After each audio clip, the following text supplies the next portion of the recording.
Rankings. You got your yellow rose. Yeah, except they put it on upside down. Is that like the thing for women?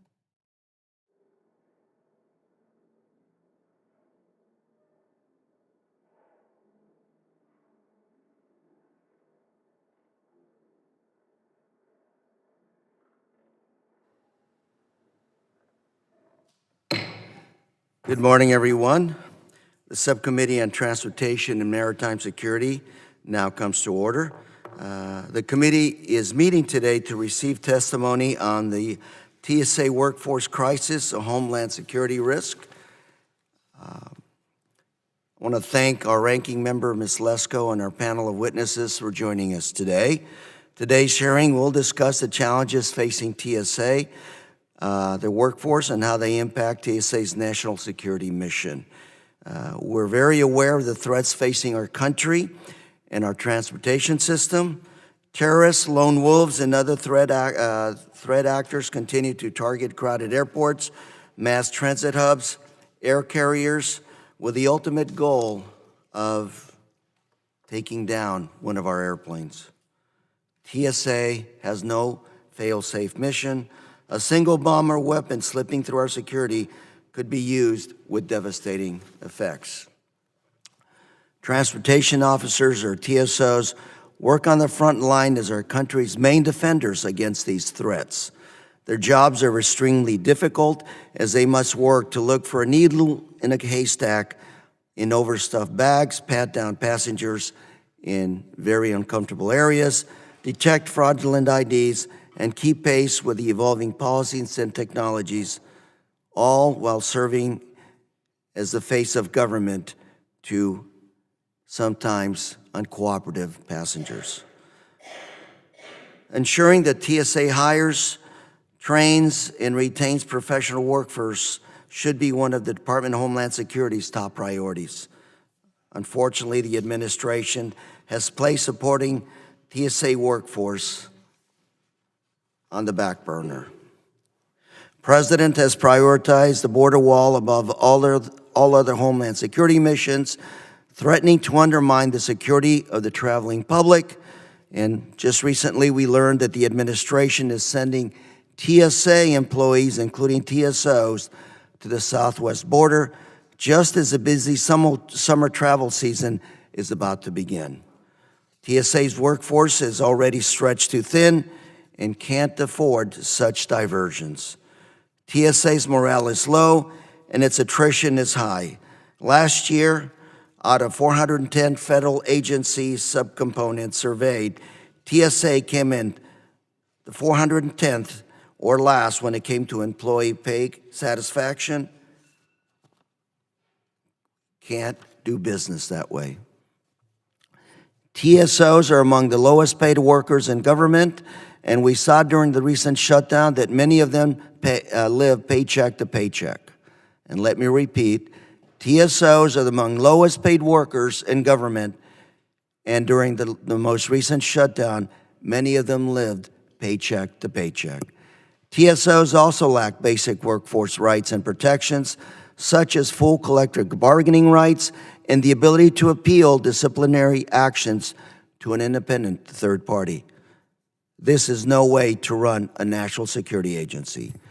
TSA Administrator David Pekoski has attempted to address some of these challenges by creating a career progression plan for TSOs, but more must be done. And unfortunately, in response to my question at our subcommittee's recent hearing last month, Administrator Pekosi refused to commit to continue working with TSA unions once a current collective bargaining agreement expires in December. Collective bargaining at TSA is already limited to scope and inadequate to meet the needs of the workforce. Refusing to advance even the status quo would amount to a counterproductive attack on labor. I hope Administrator Pekoski will decide to continue to allow a unionized workforce. The TSA administration must recognize the need to address TSA's workforce challenges as TSA's attrition rate threatens to outpace its hiring rate. In 2016 and 2017, TSA hired more than 19,300 TSOs, yet lost more than 15,500 TSOs. If those numbers move slightly in the wrong direction, we could see a dwindling TSO workforce even as passenger volume continues to increase. Already lines in front of TSA checkpoints snake through airport terminals, hindering airport operations and creating security vulnerabilities. Airport security must be a priority. I'm looking forward to hearing from our witnesses today about the scope of problems facing TSA and the recommendations you may have to address them. And let me say to all of our TSA workers, during the shutdown, y'all showed up day after day without being paid. You kept our airlines, our planes, our passengers safe. Thank you very much. Now I'd like to recognize ranking member of the subcommittee, the gentlelady from Arizona, Ms. Lesko, for an opening statement. Thank you, Mr. Chairman. And for those of you that don't know, today is the 100th anniversary of the date that the U.S. House of Representatives passed the 19th Amendment. Hence, we're all wearing the yellow roses to celebrate that. Well, again, thank you, Mr. Chairman. I am pleased that the subcommittee is holding this hearing today on important challenges facing the Transportation Security Administration workforce, who serve on the front lines protecting the traveling public from ever-present threats to transportation security. I thank TSA employees for their dedication to protecting our nation and our people. As identified in a recent report released by the Department of Homeland Security's Office of Inspector General, TSA continues to struggle to provide consistent recruitment, retention, and training at federalized airports across the United States, contributing to the agency's longstanding attrition and morale challenges. TSA continues to struggle managing its frontline workforce, who are so critical in protecting the public. The TSA workforce has a demanding job and is truly the most important part of the agency. As America's economy continues to grow, unemployment has reached a 50-year low, Americans have more job options. Thus, a competitive labor market will only add additional challenges to TSA's efforts to retain personnel. The agency must double down on progress made towards improving career progression for frontline personnel and making TSA a better place to work. One possible solution and alternative is for more airports to consider participating in the Screening Partnership Program, otherwise known as SPP. This program offers airports the opportunities to move from a federalized to a privatized screener workforce that, while still overseen by TSA, is managed by private companies who may be better able to have flexibility for staffing needs. Notably, during the month-long government shutdown earlier this year, screeners at SPP airports continued to be paid while federal TSA screeners were not. Obviously, the shutdown was terrible, and I wish the TSA screeners would have been paid. I think I even co-sponsored a bill to do so. To be clear, federal TSA screeners should not have been put in such a position as a federal shutdown while Congress failed to fund the government. However, airports who are concerned by workforce impacts stemming from Washington may wish to consider participation in CPP as a potential solution. Some say that SPP takes us back to pre-9/11 style security simply because the screeners are not federal employees. I believe this is false and a misleading narrative, and it fails to take into account that SPP airports use the same equipment and same screening procedures as federalized airports and are overseen locally by TSA officials. I am hopeful that Congress can work in a bipartisan manner to ensure the agency is nimble, but also effective and adequately staffed. TSA should take into account the results of a recently completed Blue Ribbon Commission panel on addressing workforce needs, which cautions against moving TSA personnel under Title V. Rather, this report recommends that TSA explore a wholesale rethinking of its pay scale structure and move even further away from a Title V model to exercise existing authorities and improve screener pay, performance, and morale. Recently, over 100 TSA personnel, mostly from the Federal Air Marshal Service, volunteered in response to a DHS solicitation to help booster the efforts of Customs and Border Protection along our southern border. While the title of this hearing references a perceived crisis within the TSA workforce, I am mindful of the very real crisis facing DHS personnel along the border, and I am grateful to the service of TSA personnel who have volunteered to help their DHS colleagues in their vital Homeland Security mission. This move underscores more than just the crisis at the border. It also underscores the dedication of our DHS men and women to their Homeland Security mission. That is why we here in Congress must act together to provide the necessary resources and oversight to ensure the TSA workforce is equipped for the challenges of today and the challenges of tomorrow. I'm looking forward to hearing from all the witnesses today, and I thank you, Mr. Chairman, and I yield back the balance of my time. Thank you very much. I am sitting in the place of Mr. Correa, who has to go take a vote in judiciary on a little small matter, but he'll return. In the absence of the chair, I'll be here. I'd also like to thank our witnesses. I have a number of issues associated with this hearing, but I'd like to say to our TSOs, I want to thank them very much for working under some of the trying conditions like not getting paid that the ranking member talked about, the fact that somehow we still can't get them put on the GSA schedule like most other federal employees, and collective bargaining, which is clearly something that is near and dear to employees who decide that they want representation. So I'm looking forward to the comments from our witnesses, as well as I'm concerned about the OPM ratings that somehow put TSA at the bottom every year in terms of morale and other things. And some of us believe that there are some things that we could do as Congress to make things better. So I look forward to hearing the testimony.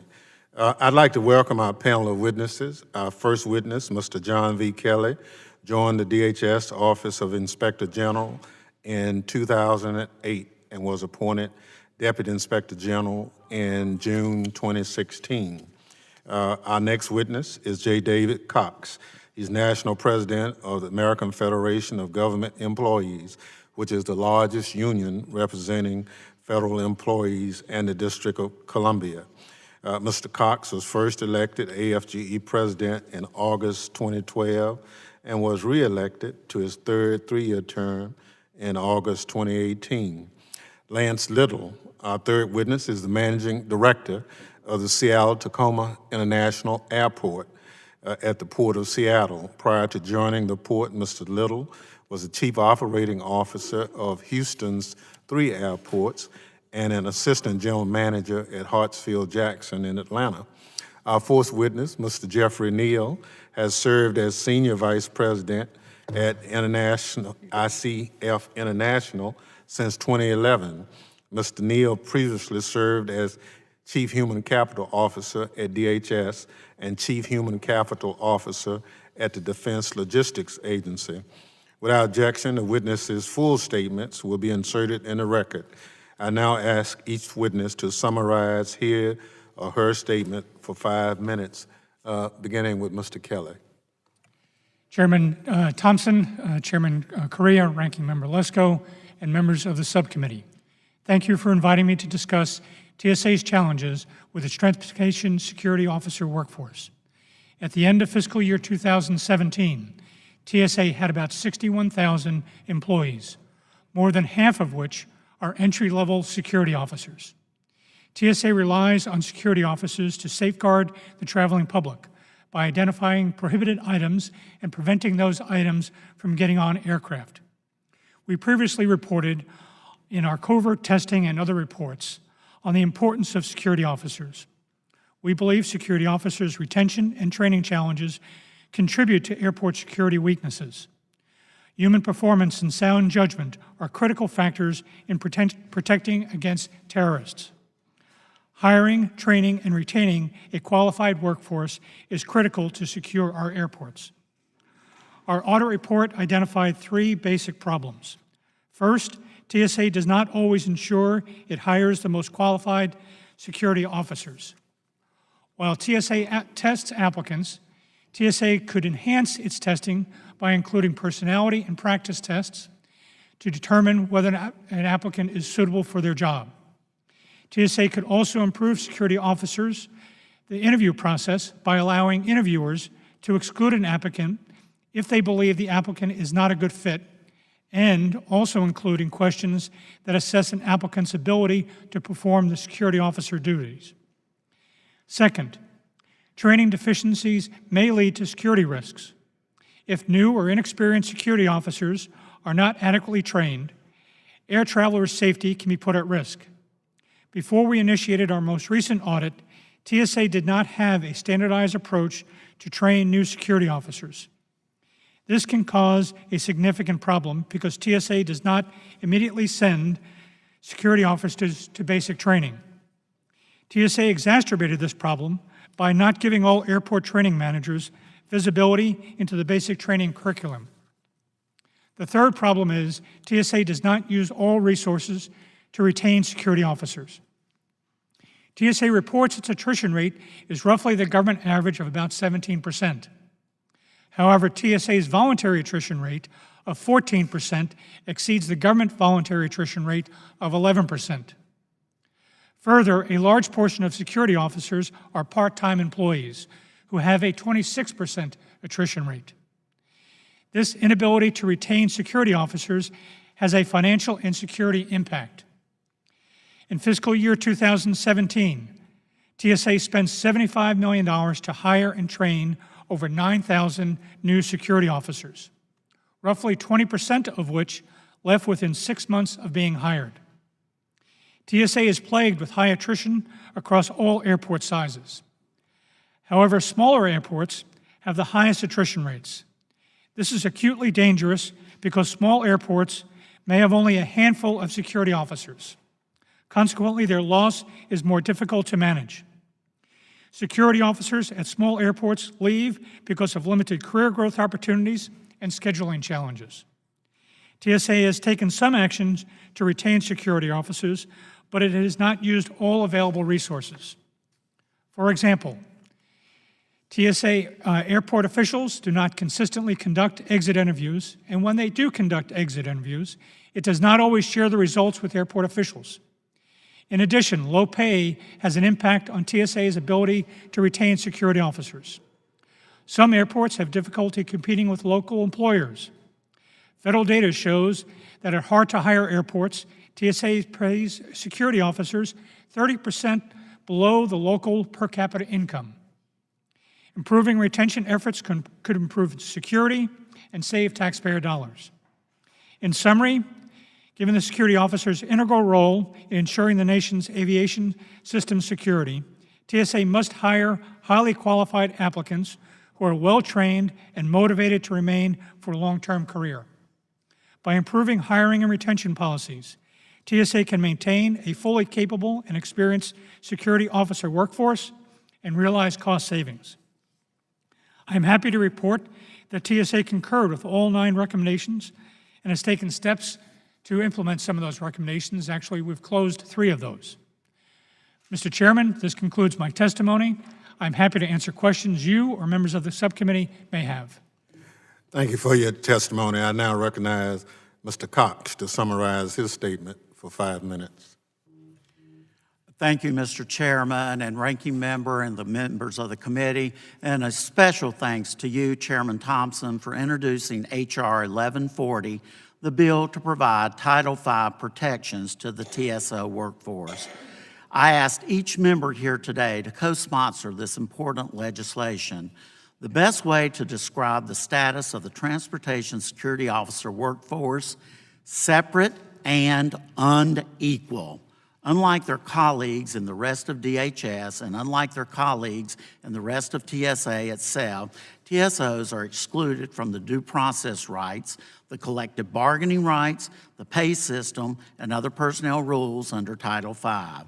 From its inceptions, TSA implemented two different personnel systems, one for TSOs and one for the rest of TSA workforce based on the FAA personnel system that applies most of Title V. As time passes, memory fades.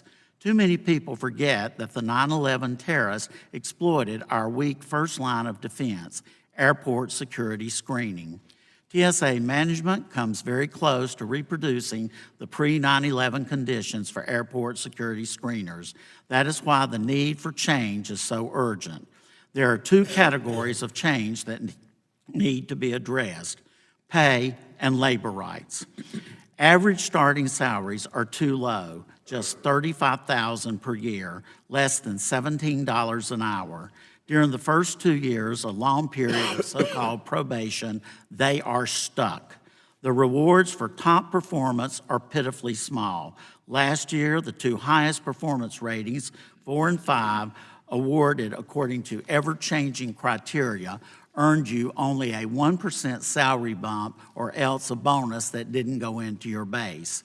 If the performance rating was a 3, described as achieving expectations, you get nothing. Do I have to tell you what impact this has on employee morale? Yes, these are the loyal TSOs who came to work faithfully throughout the 35-day shutdown, and this is the way TSA pay system treats them.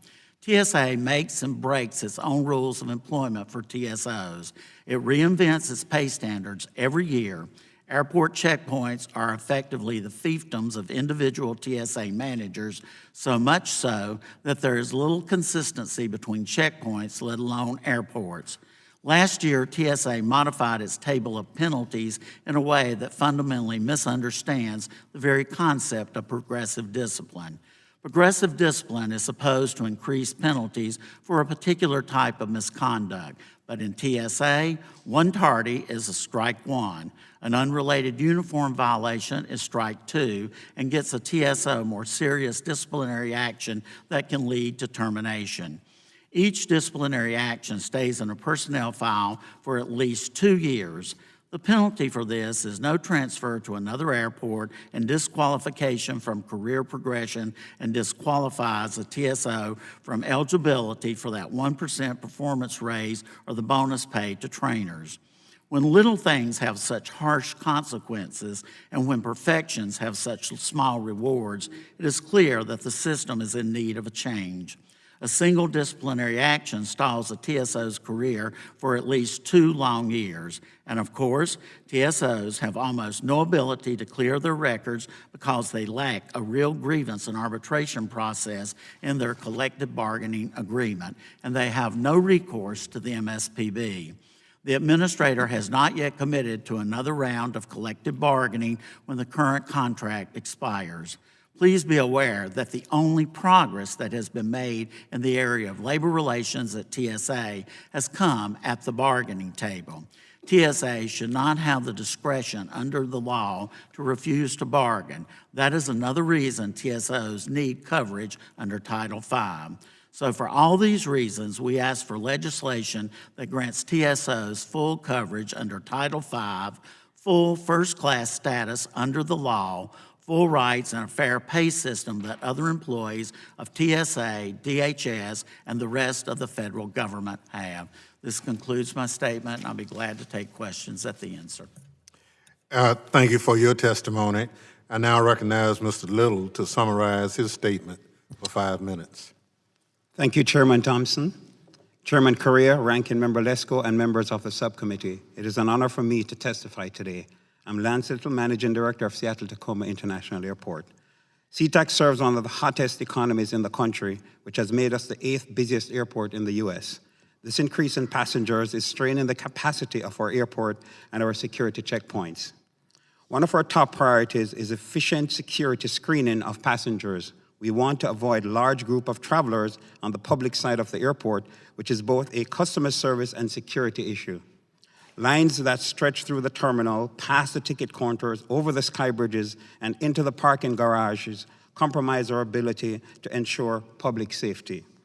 Yet we see this scenario too often, even before our summer peak season has begun, including just this weekend. The ability of TSA to hire and retain staff is a major contributor to this challenge. In my time at SeaTac, TSA has never had the staff to open every screening lane. This is because it is difficult for TSA to attract and retain workers. A Bloomberg law study found that between 2012 and 2016, TSA hired 858 TSOs at SeaTac, but lost 772, which is an attrition rate of 90%. In the last 2 months alone, approximately 80 TSOs have left for other jobs. This is not a criticism of TSA leadership. The local $15 minimum wage and robust economy means that someone can choose between working an entry-level job or protecting our nation's aviation security. The recent news of potential TSA staffing at the U.S. southern border has all airports very concerned. Significant diversion of TSOs would reduce TSA's ability to open all security lanes during morning peak this summer, which could result in lines out to our parking garage as often as 4 to 5 days per week.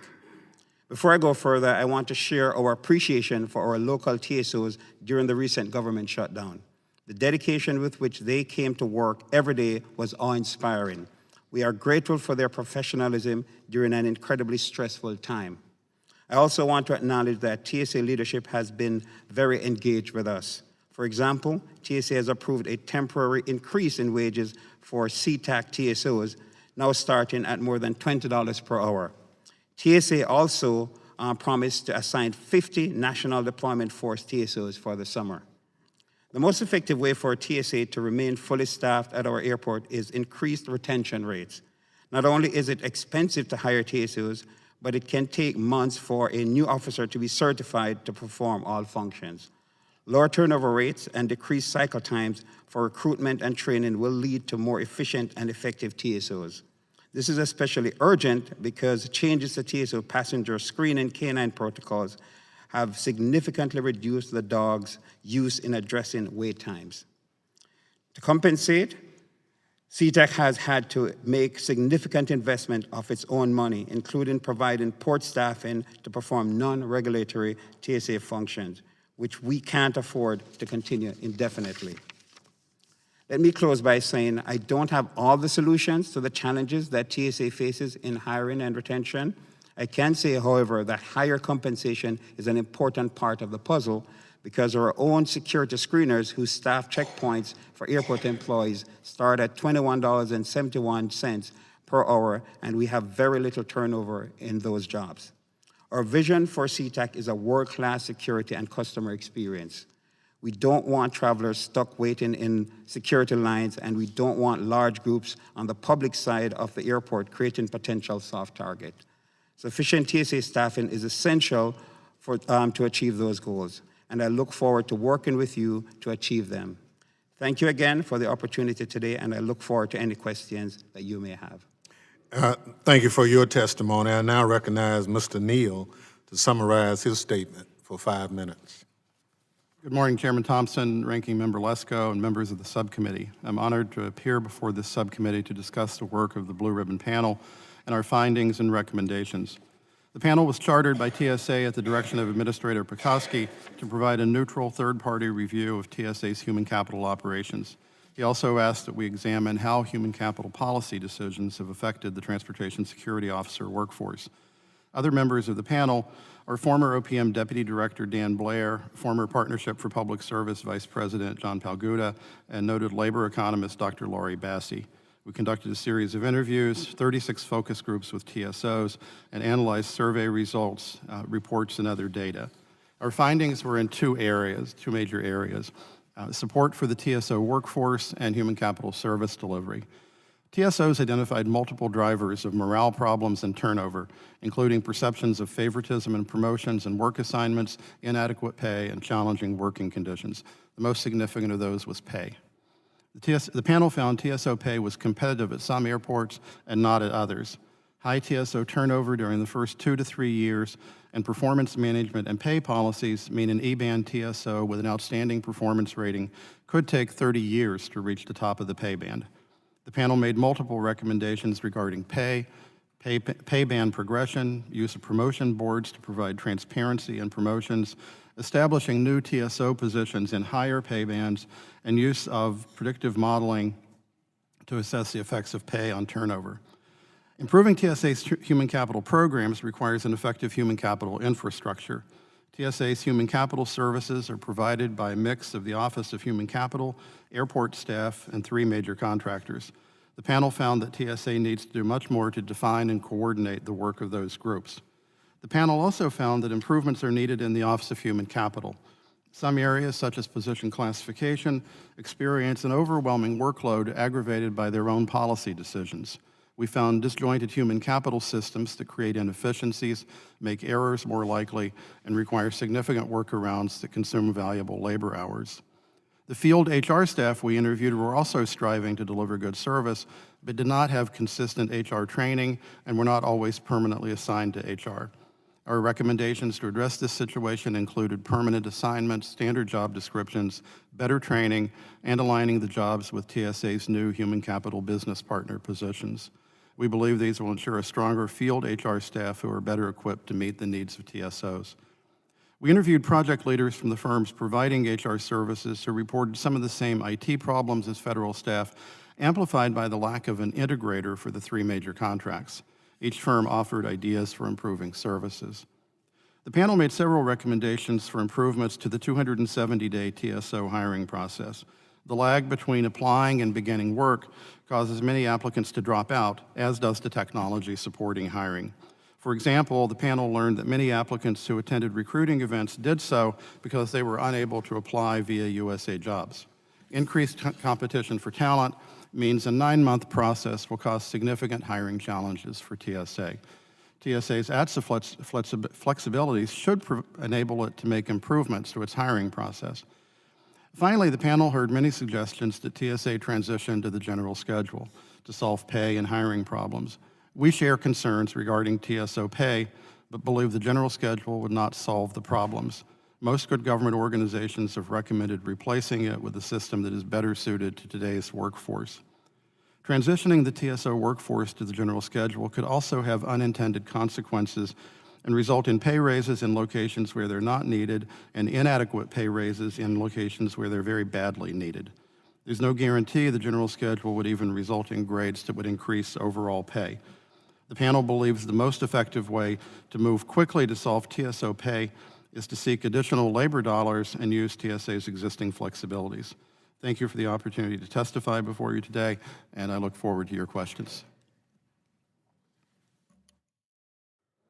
Thank you very much, gentlemen. I recognize myself for a few questions. For AFG National President, Mr. Cox, the current collective bargaining unit is set to expire in December of this year. Administrator Pekoski at the last committee hearing refused to commit to continue to allow collective bargaining at TSA. You tell us, what are the advantages, what are the benefits of collective bargaining to the TSO workforce?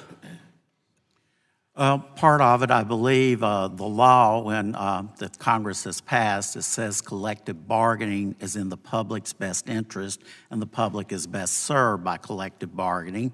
In the TSO workforce, labor and management sit down and bargain over things such as uniform allowances, parking subsidies, over schedule changes, how the posting of annual leave.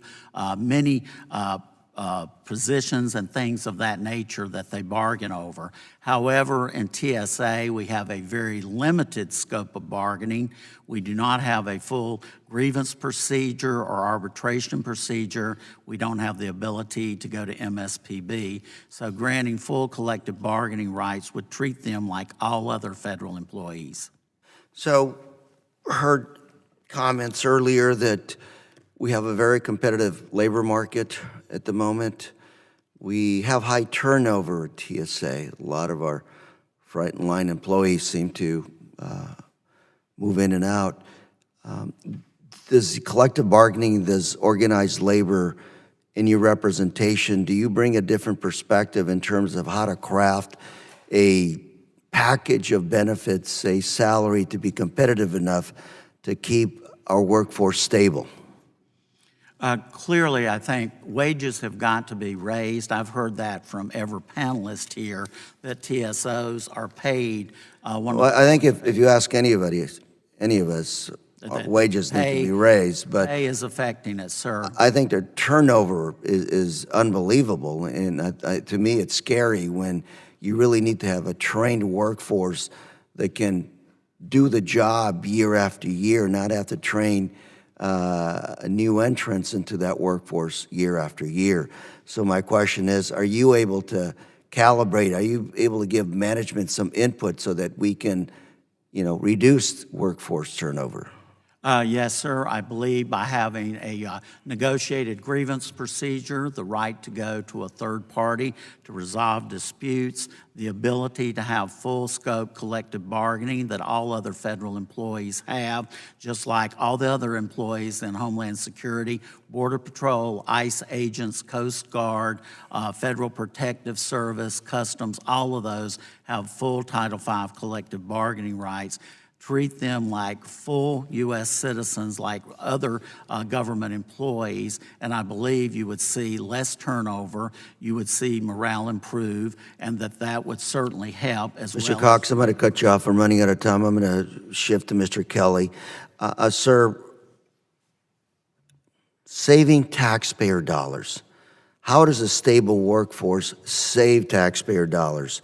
How much you think was wasted over the fiscal years 2016, 2017 over attrition? Every time you hire somebody, there's a cost. Every time you train somebody, there's a cost. Can you talk on that issue? Well, The cost of taxpayers beyond just the dangers of security or not.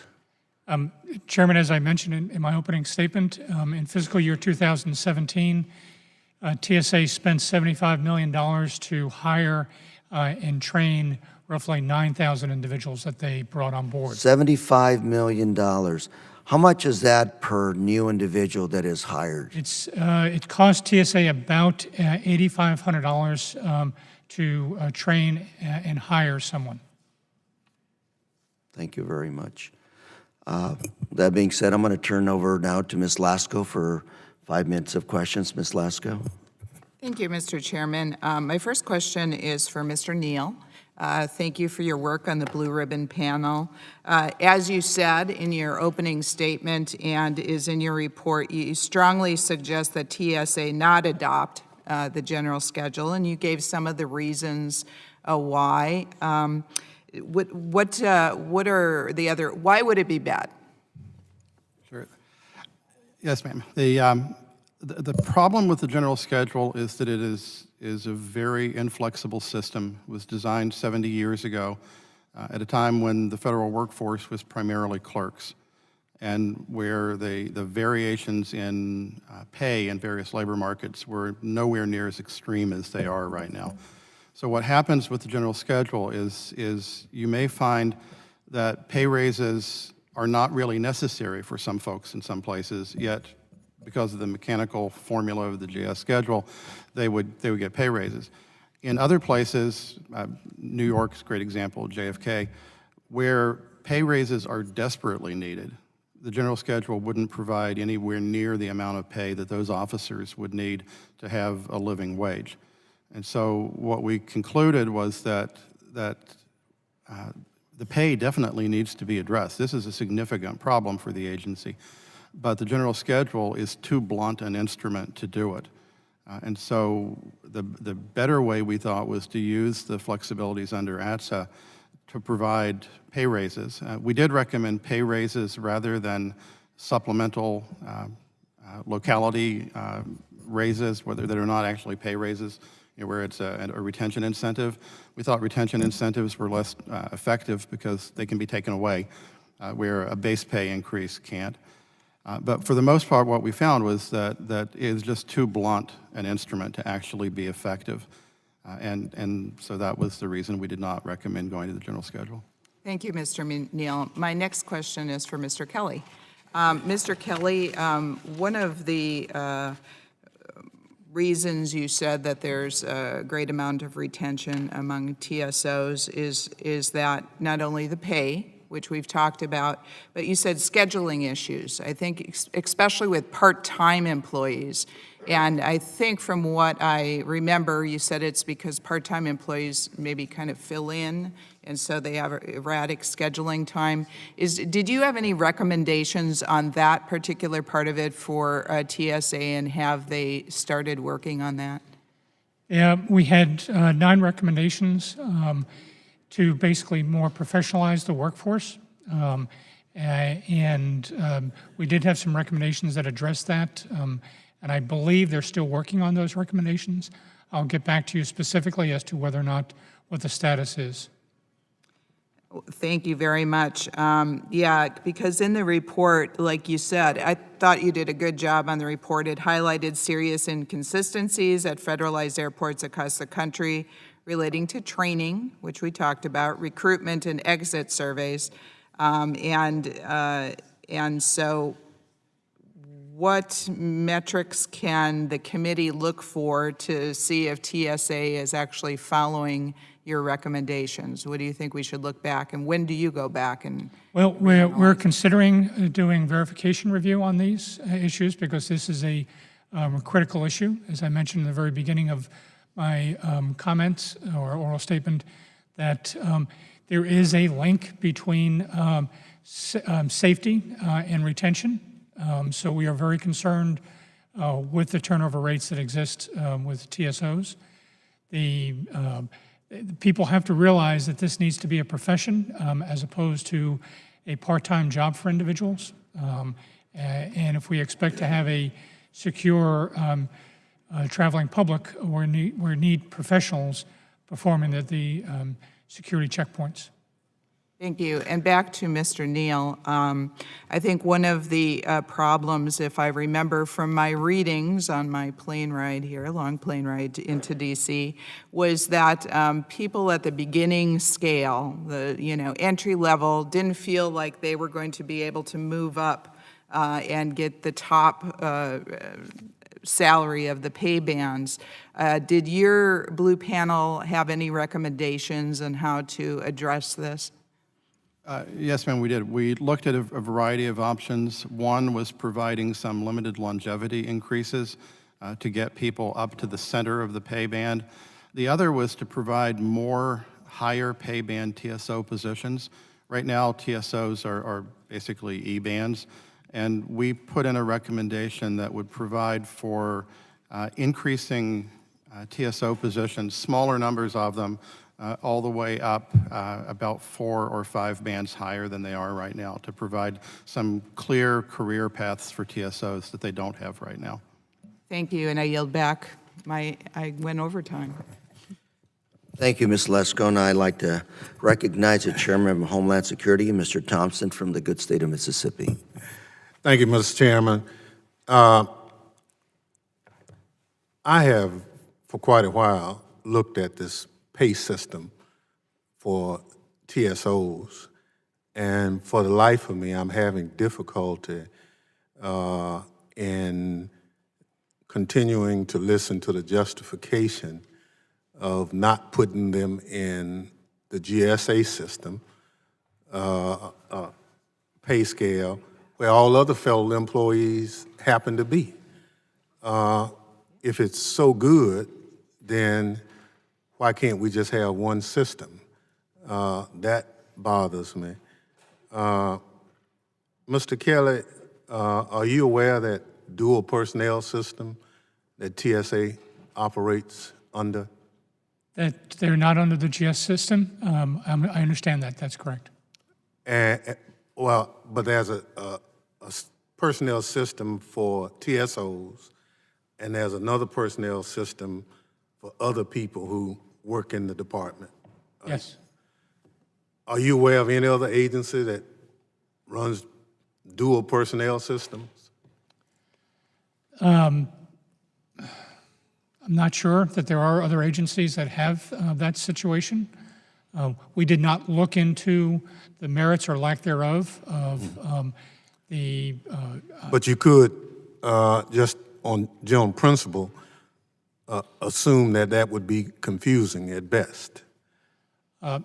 It can be confusing. I don't know for specifically for which system is best for TSOs. I understand. I just still struggling with coming up with dual personnel system for one agency. The other issue, Mr. Cox, we have seen people in management in TSA get $30,000 in bonuses. What is the, and you talked a little bit about, what's the maximum a TSO can get in bonuses? Most of them receive about $500 in a bonus, if they get a bonus, and very few of them get bonuses. Mm-hmm. So it's Well, a much smaller amount. Yeah, and that's part of that dual system. Now, to the last administrator's credit, he pulled it back to $10,000 as the max they could get, but that's still a long ways from $500 for our frontline people. Mr. Little, as an airport director, if deployment to the southern border becomes a reality, what does that do for an airport like SeaTac, and you lose people to that deployment? I really understand and appreciate the importance of protecting the southern border, and I appreciate the challenges that are being faced in terms of allocating resources. But it's also equally important for us to protect the airport itself as well. As I mentioned earlier, we're really struggling up to this weekend in terms of the resources that we have at the airport via the TSOs. Right now, we just do not have enough officers to man all the lanes. I've been at the airport 3.5 years, and we've never had enough staff to man all the lanes that we have, the 31 lanes at the airport. Just this weekend, we had lines going over to the sky bridges, almost into the garages. If the TSOs are reallocated somewhere else, we will have lines going out into the garage. So your testimony to the committee is you're already short of help. Yes. And anything that will reduce what you have puts you at potentially a greater risk. It's just going to make it riskier. Thank you. Has anyone from TSA sat down with you and discussed the possible deployment of TSA personnel to the southern border? Not as yet. Mr. Cox, have you had a discussion with anyone in TSA about a strategy for deploying TSOs to the border, what they would be doing if they got there, how much they'd be paid once they got there, and who would pay for it? No, sir, I have not. The only thing that we have heard is what we read in the newspaper, and we are the exclusive representative of the employees. So your membership roster for TSOs is how many? We represent about 44,000. So your testimony to this committee is that the 44,000 members of AFGE who are being asked to volunteer, to your knowledge, there's no strategy or no communication whatsoever that's been provided their duly authorized representative. Not to my knowledge, sir. Thank you. Thank you, Mr. Chairman. I'd like to recognize Mr. Katko from the good state of New York for 5 minutes of questions, sir. Thank you, Mr. Chairman, and I thank you all for being here today. And before I get into my questions, I do want to make an observation, and that is this. During the shutdown, I think the TSOs acted in an exemplary manner by and large, and under extraordinarily difficult circumstances, they came to work, they did their jobs, and they kept us safe. And that can't be underscored enough when we're looking at this whole issue. So, as I often, every time I have an opportunity to say that, I do. We ask them to do the impossible day in and day out with very little pay, and I think that's very commendable of them, especially with given the gravity of their responsibilities. Now, with that being said, I do want to just ask all of you, just quick poll question here. Do you all agree that we should try and get better compensation to the TSO officers? Everyone agree with that? Everyone, okay. So the question is how to get there, right? So let's talk about that a minute. If, Mr. Neal, you say that the Title V route's not the way to go, how can we go there and ensure that we get better pay for these folks and institutionalize that? The first step in getting better pay, obviously, is to appropriate more labor dollars to TSA to pay for it. Based on getting more money, then TSA can look at where the money could best be used.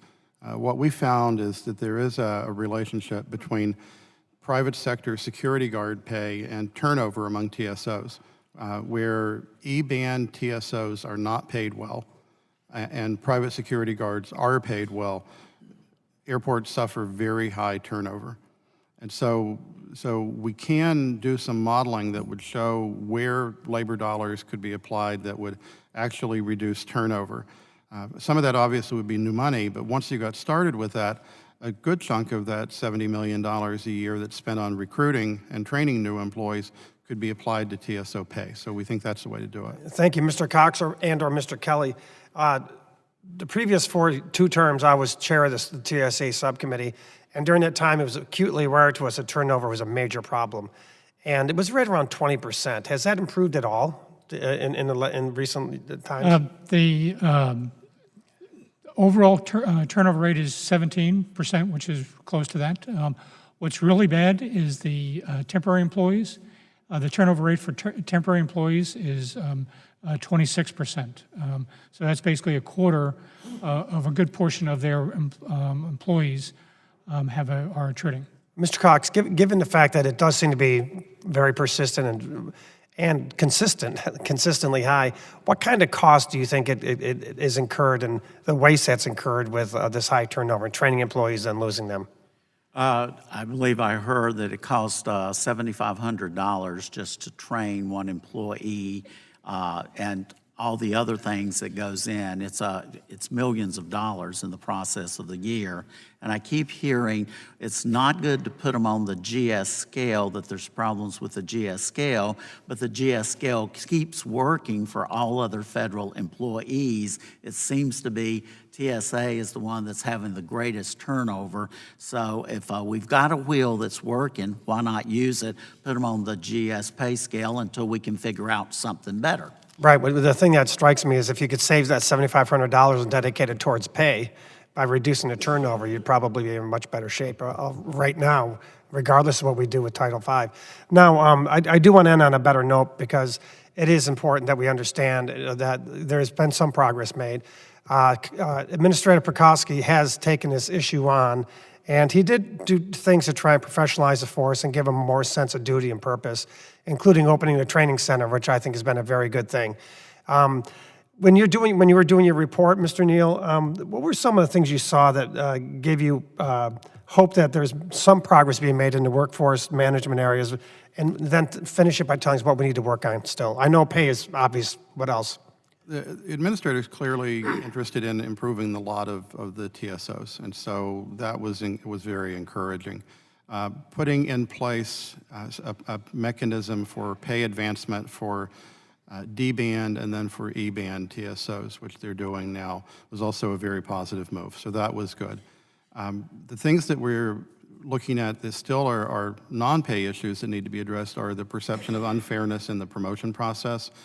We believe there needs to be much more transparency there. We recommended promotion boards so people would understand what it takes to get a promotion, and then have a group of people who are not necessarily their bosses deciding whether or not they get promoted. So we think that would be very helpful as well. And then making some major improvements in the Office of Human Capital to be able to really run a modern and up-to-date human capital program in the agency. Mr. Chairman, thank you for the time. I just want to note, please extend my heartfelt thanks to TSO officers. I'm constantly amazed at what they do trying to find that needle in a haystack every day, and it's so vitally important. We can't pay them enough, and we can't treat them as good as we possibly can. I mean, we should treat them as good as we possibly can, and we need to improve on both of those things. Thank you very much, and I yield back. Thank you, Mr. Katko, and I concur with Mr. Katko. Thank those employees from the bottom of our hearts for doing a great job under a very tough situation. Now I'd like to recognize a gentle lady from Florida, Ms. Stemmings, for 5 minutes of questions.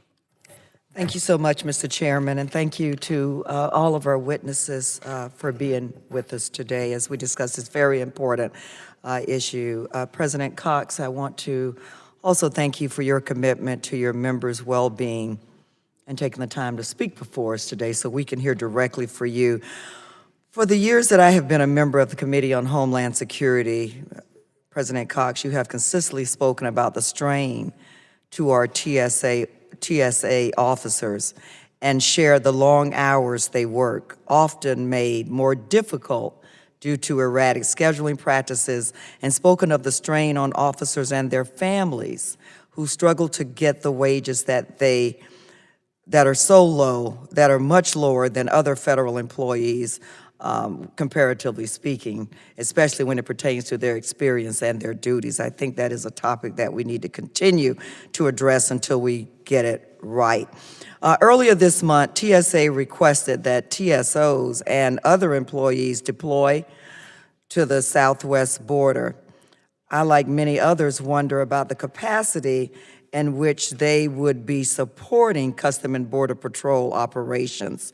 USA Today has now reported that the 400 TSA employees will be performing meal preparation, property management, and legal assistance for asylum petitioners. Now, having been assigned to the Orlando International Airport during 9/11, I just can't believe that that would be a proper use of the men and women of the TSA. But I would like to ask you, President Cox, are these duties commensurate with their specialized training and experience? Not to my knowledge. They are trained to do the screening at the airports, to look at the luggage that goes through the screens, to be able to identify weapons, liquids, and those type things. I'm not aware of any type training at the Law Enforcement Academy on serving of meals and preparation of meals and those type things that goes on there. You know, that the men and women who serve in those various roles, I think we all know on both sides of the aisle that our most precious resource are the men and women who work for us, right, and do a very important and critical job. I personally know about the strains of erratic schedules, long hours, unanticipated schedules, and new conditions being introduced last minute. So as you, President Cox, have already talked about, if officers are reassigned, does this just further exasperate an already overworked and burdened workforce? Could you speak on their behalf in that area? Clearly it does. I'm a registered nurse by profession, so I understand what erratic shifts are in 24-hour-a-day operations. And with TSA, because the airlines change flights, there's times that the screeners come in the morning and maybe some flights have been canceled and they say, well, please go back home, even though they showed up at 4 a.m. or 5 a.m., come back in at 2 p.m., work till later in the evening, but we want you back at 4 a.m. the next morning. You can maybe do that one time or two times. You can't do that on a daily basis because people do need rest. They have child care. They have responsibilities of their family. You know, I heard an Army general talking about how he may lead an operation and certainly make very critical decisions, but in order to make sure that he is doing the right thing and making the right choices, he always talks to the men and women on the front line. I think I heard you say, I believe to the chairman, that no one, to your knowledge, had really sat down and talked to you or any of the supervisors or men and women on the front line of the TSA about reassignments and getting their suggestions and recommendations on how they may be better utilized. Is that You're correct, they have not. okay? Thank you very much, Mr. Chairman. I yield back.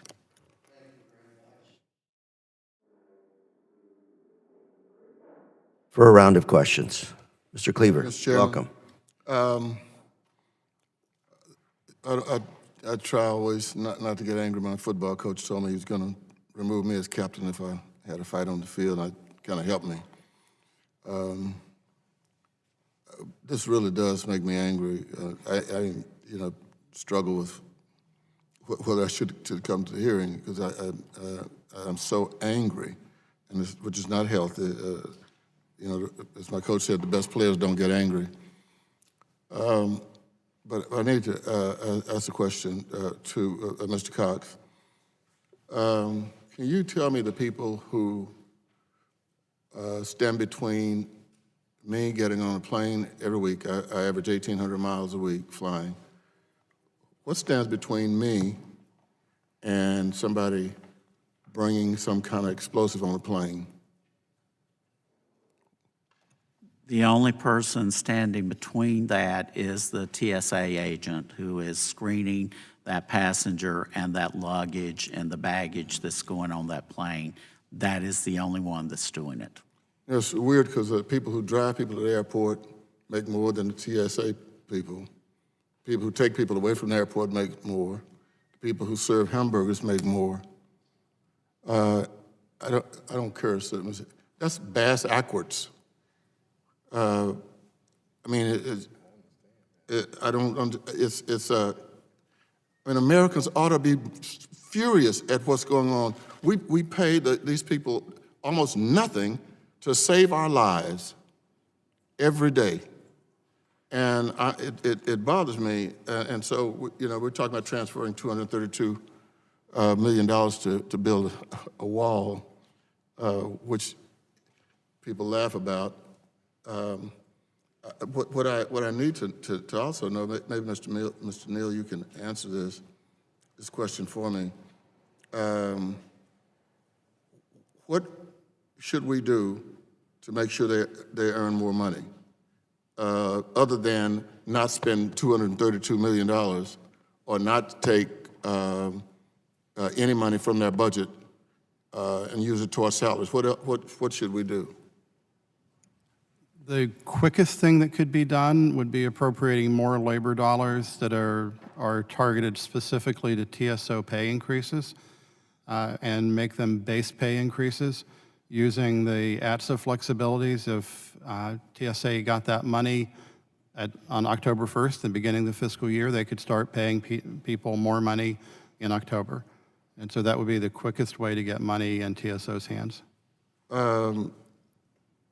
But if we have, we're contemplating taking $64 million from the compensation fund. I don't understand why couldn't the $64 million already be moved toward compensation?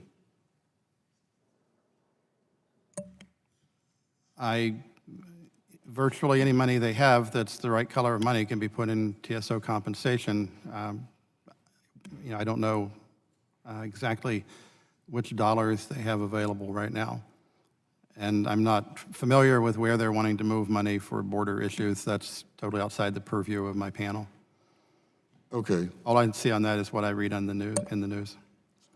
So you're saying you probably don't believe what these newspapers are reporting? Didn't say that. All I know is what I read in the news Okay. with respect to where they're moving money. Okay. I represent Kansas City, Missouri, We are one of only 2 airports in the country, as probably Mr. Cox knows, where the TSOs are private. They're not a part of the regular TSA operation. Kansas City and San Francisco, and about 20 other smaller airports around the country. And, you know, I actually know people by names. They're not just the TSO. I know the names. One young lady, I remember the morning she was born, Ebony. And so when I see them getting up before day, going all the way out to the Kansas City International Airport, and realizing that they're not being compensated, it just drives me crazy, and knowing how important the job is. My time has run out. I can do about 30 more minutes on this, but my time runs out. Thank you, Mr. Chairman. Thank you, Mr. Cleaver. Seeing no other members, we're going to move to a second round of questions. If I can, I'll recognize myself for first round of questions. As I'm listening to everybody in the panel and everybody here on this dais, we all agree that something has to be done to give better pay to these individuals who are essentially underpaid. Therefore, we have massive turnover. Mr. Cleaver was saying he flies 1,800 miles a week. I fly 6,000 miles a week.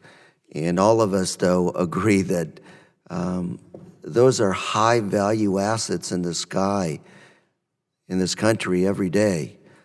And as I think about the pay, I'm going to ask, how do we move forward? What is it mechanically that we need to do? What's the next step here to move in that direction of equitable pay? And I'm not talking equitable pay just for the sake of equity, but reducing that turnover.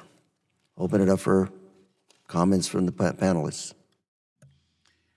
Put them on the GS pay scale. It's a proven pay scale that is working for all other federal employees.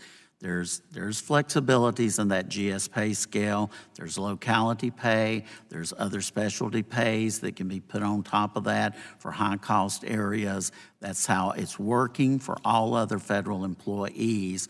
Why are these people that keep us safe since 9/11 and done such a good job so lowly paid? Mr. Neal. Sir, actually about 3/4 of federal employees are paid through the general schedule. About a quarter are paid in other pay systems. And so, as President Cox said, there are locality allowances, there are retention allowances, there are things you can do with the general schedule. Many of them take a long time. Getting special salary rates approved for a particular location can take OPM a year or 2 or 3 years. So it's a very cumbersome pay process. And during every presidential transition for the last dozen years or so, the Partnership for Public Service, the National Academy of Public Administration, the Senior Executives Association, other good government organizations have recommended modernizing civil service pay. TSO pay is a significant problem. There are other federal employees whose pay is suffering as well because the general schedule is not adequate to meet the needs. But I would say, Mr. Neal, given what these employees do, keeping us safe, we can talk about the border. The refugee crisis is a major issue, no doubt. We can debate how to address that issue, but I'll tell you, what we're guarding against at airports is individuals who have a goal and intent of bringing down one of our planes. Apples to oranges here. We have to make sure that these individuals are paid correctly so the turnover goes down so that we can remain safe, so to speak, on a day-to-day basis. Mr. Kelly, very quickly, a couple of words on that. Well, TSA has a finite amount of money to spend on all of its operations. We've issued some reports recently that have identified hundreds of millions of dollars that are not necessarily being spent as efficiently and effectively as possible. So you're talking about reallocation. Yes. Mr. Little. I think the locality adjustment is extremely important, and we have to look at what's happening in specific regions. The turnover in our region, in Denver, in Nashville, is extremely high. The economy is really booming in the Puget Sound region, and it's extremely competitive there. We have to pay the TSOs a competitive rate so we can attract and retain them. Thank you very much. With that, I yield the remainder of my time, and I'll turn over, recognize Ranking Member Ms. Lesko for 5 minutes of questions. Thank you, Mr. Chairman. And what I've heard today from, I think, all of the panelists is that there is obviously a retention issue. Pay is one of the key factors. And I want to say to any TSO that's watching, I do thank you for your service because you are protecting our nation. So I know, I'm old enough to know that pay is part of the satisfaction of someone's work, but also serving a greater purpose is also part of satisfaction, and they are serving a greater purpose of securing our nation and our airports. What I heard Mr. Neal say, and again, correct me if I'm wrong, is that in some markets, TSOs are getting paid a decent amount, and in other markets where competitive pay is higher, they are not, in that if you move to a Title V type of pay system, that it's old, antiquated, inflexible, so you could end up actually harming more than the status quo, in that some areas you need higher pay, other areas, because of the market influence, you need, you can get by with a lower pay. It just depends on what area of the country that you're in. One of the things that Mr. Neal brought up is that there is I think you said 9 months delay between the time a TSO applies for a job and when they actually get hired. Why does it take so long? It's a very lengthy process. It's many steps. It includes computer-based training. It includes interviews. It includes medical exam, includes a background investigation. All of those things take a very long time. The amount of time that TSO takes to do that, 270 days, I mean, you could give birth to a new employee in 270 days. It's far too long. And we believe there are a number of actions they could take that could shorten that time considerably. It makes it puts an enormous burden on an applicant who's wanting to be a TSO if they put in a job application and they don't hear anything on it and don't actually start work for 9 months. You tend to see lots of people just drop out of the process because they need a job and they're not going to take another job somewhere else and then just quit that one immediately to take the TSO job. So that 270 days is an enormous problem, and we do believe it could be shortened considerably. Thank you. Mr. Kelly, was that part of your recommendation to decrease the amount of time between application and actually getting hired? We did recommend that they improve their hiring process. Okay. Yes. And do you know if Administrator Pekoski is carrying out on any of that particular recommendation? They have concurred with all of our recommendations. Okay. All right. Well, hopefully, if he's listening, that they'll work on that, because I agree with you. It's kind of crazy if somebody needs a job, they're not going to want to wait 9 months unless they're just independently wealthy or something and can live 9 months without pay, which I highly doubt. But in any case, I just want to make a last statement regarding the border security, because that's come up. And it is of concern to move TSA employees to the border, even though they did so voluntarily, is my understanding. But it just goes to show what a crisis we have down at the border. I mean, I've talked about this before. I'm from Arizona, and so we see firsthand the border crisis that's coming before us. In fact, Yuma, Arizona mayor texts me on my phone saying, okay, we have X number of people in our detention areas or charities, and we don't have enough capacity and that type of thing. So as I've been on record before, is we need to get together, Democrats and Republicans, to try to do some immigration reform. I also think right now, because it's an emergency situation, they need more funding so we can deal with this humanitarian and security crisis there, and hopefully then we wouldn't have to bring TSAs over to the border. And with that, I will yield back my time. Thank you, Ms. Lesko. And I recognize your chairman, Mr. Thompson, for 5 minutes of questions. Thank you very much. Not only are we moving TSOs out of TSA, but we have 2 Viper teams scheduled to go to the border. We have federal air marshals scheduled to go to the border, as well as other TSA employees. If they are so valuable, why can we spare them to leave that valuable mission and go to the border? We have some 5,000 vacancies within CBP and other agencies along the border right now that have been vacant for quite a while. Nobody comes and say to us, we need to hire these 5,000 people. Every time CBP or anybody has ever come to this committee and asked for help, we've been gracious. I think what I see now is the continued manufacturing of a crisis to the detriment of TSA and some other agencies, which should not be.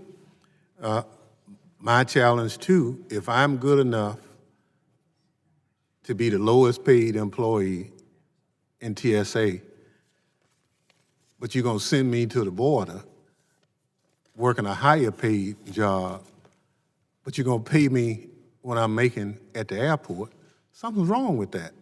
You could pay me at the airport. And that's my concern is our rules allow us, if the TSA administrator will request an increase in pay in any of the supplementals or anything that come before Congress, I don't think anybody would turn it down.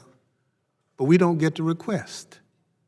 So it's not Congress not giving more money, it's the department not requesting money for its workers that they say they love and appreciate and all of that. So I'm as concerned about it, the pay, but I'm more concerned that now we're putting airports at risk potentially, as well as the traveling public in general, by taking people away from airports and sending them to the border.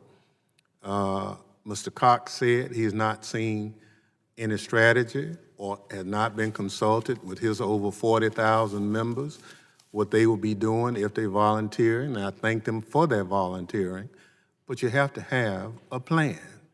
I'm not aware of any member of Congress who's received anything in writing or a briefing from the department as to what they propose to do along the border with these reassigned employees. So it's difficult to support something when you don't know what it is. I yield back. Thank you, and I recognize Ms. Demings for have any. Yeah, thank you, Mr. Chairman. I'm not sure I have one. One thing I do know is that we have got to bring some sanity back into this discussion. Our airports, our ports of entry, the safety of the traveling public, 46 million of them traveled through the Orlando International Airport last year. The safety of the traveling public has to be a top priority. And robbing Peter to pay Paul, to take officers from our ports of entry, to transfer them down to the southern border. We had the Secretary of Homeland Security here a short while ago, and I asked her about violent incidents at the border where CBP officers had been injured severely. She did not have the number. I would think if we had a crisis at the border, to the extent that we keep hearing, she would know those numbers. So I then tried to make it easier by saying, well, how many Customs and Border Patrol officers have been killed in the line of duty? She first said 20, and then she said 0. We know at our ports of entry, overwhelming number of narcotics come through our ports of entry. We know we've had very volatile, deadly situations at our ports of entry. So yeah, we need to secure our borders, but you don't take from the most vulnerable areas, our ports of entry, in order to do that. So I just think the talking points are wonderful, but we need to be really serious about our needs in terms of securing this nation, and particularly at our ports of entry. So I just had to say that. Back to Mr. Kelly, you talked about, we've heard about 9 months that it takes, and even that, if it takes 9 months before an officer is ready for duty, we're gonna further strain the workforce by sending them to the borders. That just doesn't make any sense to me, and that's just this member talking. Mr. Kelly, you talked about some recommendations that were made, and forgive me if you've already kind of talked about hiring and retention and recommendations that were made to improve that process, but you also made some recommendations in terms of training, addressing some training issues. That is correct. Could you share with me how you kind of prioritized those recommendations to the TSA? We didn't prioritize them. We made 9 recommendations. We thought they were all important to be implemented, and we expect all of those 9 recommendations to be implemented. Okay. Do you know where we are in that process in terms of implementation? 3 of the recommendations TSA has implemented, so they're closed. And which ones are those? Do you have that? I can't, off the top of my Okay, head, I that's can't tell fine. you right now. But 3 have been implemented. Three have been implemented, and we've closed them. The remaining 6 have been resolved, which means that TSA has recommended or given us actions that they plan on taking that we believe that address our concerns, but have not yet been implemented. Okay. So they have a plan to implement the other 6 that they have not closed. Okay. All right. Thank you. Mr. Chairman, I yield back. Thank you. Thank you, Ms. Demings. Any further questions, thoughts, comments? And I want to thank the witnesses for their valuable testimony today, and all of the members here for their most important questions. The members of the subcommittee may have additional questions for the witnesses, and we ask that you respond to such expeditiously and in writing. Without objection, this committee record shall be kept open for 10 days. Hearing no further business, this subcommittee stands adjourned. Thank you very much.